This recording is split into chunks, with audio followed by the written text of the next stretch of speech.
أعوذ بالله من الشيطان الرجيم بسم الله الرحمن الرحيم رب اشرح لي صدري ويسر لي أمري واحلل عقدة من لساني يفقه قولي. Inshallah, today we'll be going through an interpretation of the meanings of surah al-fatihah. There's a few things I wanted to mention first before we get into it. Firstly, interpretations are a source of understanding the meanings of the Quran. After every interpretation, a person must say Allahu Alam, as Allah is more knowledgeable than a person. Even if a person is along the right lines, still Allahu Alam applies, as Allah is more knowledgeable of the topic the person was discussing. And for a person to have a broader understanding of the Quran, it is best for a person to get their information from numerous sources, as no one person has all of the knowledge. And then for a person to build this understanding based on this. The sources of this information also need to be reliable, and these can be found in interpretations by other people, and I'll mention a few which I have found interesting and are widely accepted as reliable sources. And also in the Sahih Hadith, Al-Bukhari, Muslim, Tirmidhi. And finally, if a person listens to meanings of the verses of the Quran and what is being said is beneficial, then there's no harm in a person taking this on board. Reliable sources are the tafsir of Ibn Kathir, and tafsir means interpretation, and Al-Qurtubi, also to better understand some of the words in Arabic, or if a person is not an Arabic speaker, the Clear Quran is also a good tool for understanding. Also, there is lots of beneficial information on islamicstudies.info, stories of the prophets, as well as interpretations and lots of beneficial knowledge on there. So I would advise a person to look into all of these things to better build an understanding of their deen and of the words of Allah subhanahu wa ta'ala. The final thing I wanted to mention is tafsir is the interpretations of the meanings of the Quran. And as the Quran was revealed in Arabic, to translate the Quran would also mean a person has interpreted it in a way. If a person does not speak Arabic, then it's best for them to read numerous versions of translations and see the discrepancies in between and see where there is room for interpretation, as every translator of the Quran would have interpreted it in a certain way. And for the person to build their view based on what they believe is most grounded in the Sunnah, the Hadith, and also interpretations that they may have read. Wallahu alam. Bismillahir Rahmanir Rahim. In the name of Allah, the most gracious, the most merciful. Every surah except for one surah in the Quran starts with Bismillahir Rahmanir Rahim. So first we see in the name of Allah. The words made available to us by Allah subhanahu wa ta'ala have been given in His name. First as Allah, the worshipped one, and then with sifat, some of His names that describe His characteristics. Wallahu alam. Ar-Rahman, Ar-Rahim, the most gracious, the most merciful. We see these two sifat of Allah, we see these two characteristics of Allah subhanahu wa ta'ala come into play in our everyday lives. People make mistakes, and through these mistakes they are given opportunities to correct their way of life and to pick up on the guidance that Allah subhanahu wa ta'ala has provided them with. And this is of His grace. And if a person falls short in identifying the grace of Allah subhanahu wa ta'ala, then His mercy is also available. Ar-Rahim. A person says astaghfirullah, Allah will forgive. But before a person sees the grace and the mercy of Allah subhanahu wa ta'ala, first they see Allah, as He is the one who is worshipped by all of His creation and in ways that we do not perceive. Wallahu alam. Alhamdulillahi Rabbil Alameen. The praise is for Allah, the praise is for the worshipped one, Lord of Al-Alameen, all of creation. So there are a few ways that a person could look at this ayah. Firstly, when a person looks at praise in terms of mankind and in terms of Allah subhanahu wa ta'ala, mankind are given their ways of life, they are given their path, and this is advised by Allah subhanahu wa ta'ala.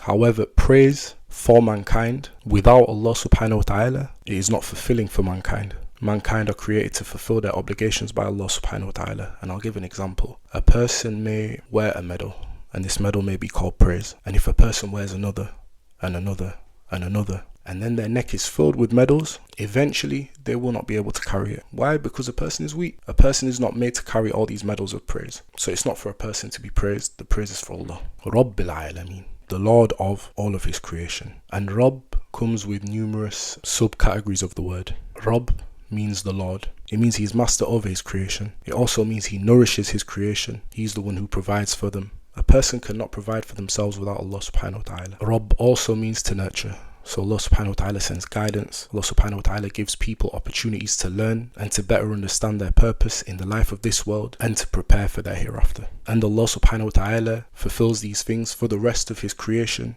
in ways that we cannot understand or perceive. We have been given very little knowledge. A person can see cows eating grass. Grass grows by the will of Allah subhanahu wa ta'ala. A person can see birds drinking water by the will of Allah subhanahu wa ta'ala. However, the intricacies are for Allah subhanahu wa ta'ala, wallahu alam. But in this there are signs. Ar-Rahman Ar-Rahim. And once again we see the most gracious, the most merciful. So first we see Bismillahir Rahmanir Rahim, in the name of Allah, the most gracious, the most merciful. And then we see Alhamdulillahi Rabbil Alameen. So we see that the praise is for Allah, and then we see His relation in terms of His creation. He is the Lord, the nourisher and the nurturer. And then once again we see Ar-Rahman Ar-Rahim, the most gracious, the most merciful. So in his introduction to the people, to mankind, it is reiterated that he is the most gracious and the most merciful. It is solidified in a person's understanding that these are the sifat of Allah that Allah subhanahu wa ta'ala starts every surah except for one with. And these are the characteristics of Allah subhanahu wa ta'ala that a person relies on when life gets difficult, when they need somewhere to turn to, when they have wronged themselves so much that they believe that they may not be forgiven. Ar-Rahman, the most gracious, the one who gives us opportunities, the one who overlooks our mistakes. Ar-Rahim, the one who forgives, the one who is merciful. Malik Yawmiddin, the owner of, or the master of, the day of judgment.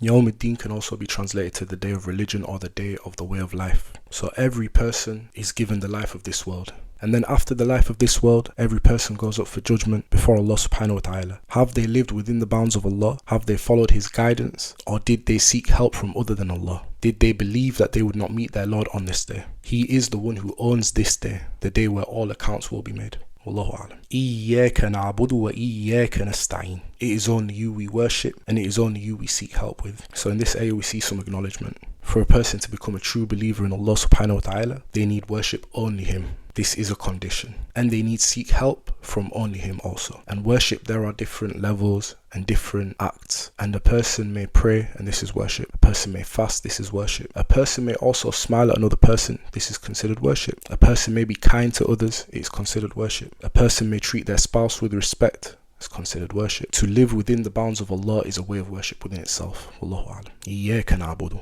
wa iyyaka nasta'in. And it is only you we seek help with. At the end of every ordeal, at the end of every situation, the outcome comes from Allah subhanahu wa ta'ala. It was preordained. So why would a person seek help with other than the one who had preordained this? For them to learn, for them to be nurtured. And occasionally a person may be helped by a person by the will of Allah. Wallahu a'lam. But no one can seek help from other than Allah and discount that this help came from Allah subhanahu wa ta'ala. And this worship and this seeking help is for the end goal of a person's accounts being correct on the day of judgment. And Allah subhanahu wa ta'ala is the master of this day. Ihdina as-sirata al-mustaqim. Guide us to the straight path. And now we see another acknowledgement. A person has acknowledged that it's only Allah they worship, and that it's only Him they seek for help. And now we see a person ask for help, to be guided to the straight path, the path of Allah subhanahu wa ta'ala, the path that Allah subhanahu wa ta'ala has deemed correct. And this path is described as straight. A person may encounter problems in their life. A person may go through trials and afflictions preordained by Allah subhanahu wa ta'ala. A person may try numerous things when the guidance of Allah subhanahu wa ta'ala is the easiest to obtain His mercy.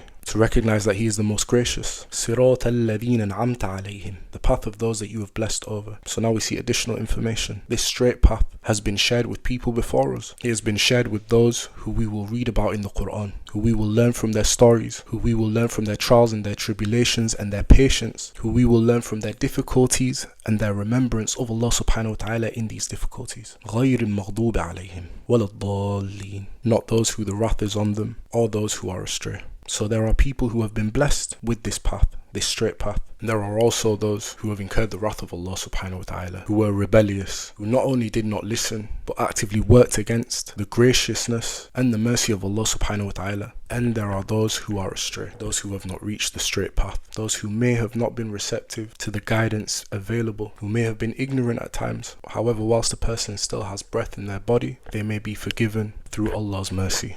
And this breath that they have, this time that they have to realize that the guidance of Allah subhanahu wa ta'ala is available, is also there because of His graciousness and His mercy. Wallahu a'lam.